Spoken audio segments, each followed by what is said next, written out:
నమ నమస్తే ఫ్రెండ్స్. మా ఆయన క్యారీ కట్టానండి. మా ఆయన గవర్నమెంట్ టీచరు. పొద్దున్న లేచి రైస్ చేశాను. ఇదేంటి అనుకుంటున్నారా? తెల్లగడ్డలు నెయ్యిలో కాంచిందండి. దాన్ని కొద్దిగా పెడతాను. ఫస్ట్ ముద్ద దీంతో తినాలి. ఇది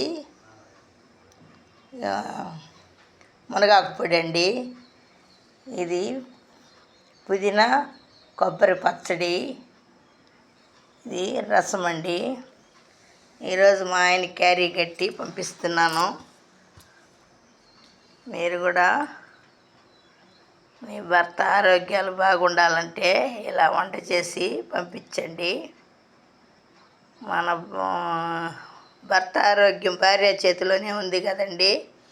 ఇంకా మన కుటుంబం కూడా అతను బాగుంటేనే మన కుటుంబం కూడా బాగుంటుందని ఒక సలహా, అంతేగాని ఇంకేమీ ఉద్దేశం కాదండి. మీరు కూడా మీ భర్తల ఆరోగ్యం ఇప్పుడు కిడ్నీలని అదేని ఇదేని చాలా ఇబ్బంది పడుతున్నారు. ఇట్లా ఆరోగ్యంగా ఉండడానికి ఇలా తినండి. కనీసం నెలకు ఒకసారైనా ఇలాంటి భోజనం తీసుకోండి. థ్యాంక్ యూ అండి.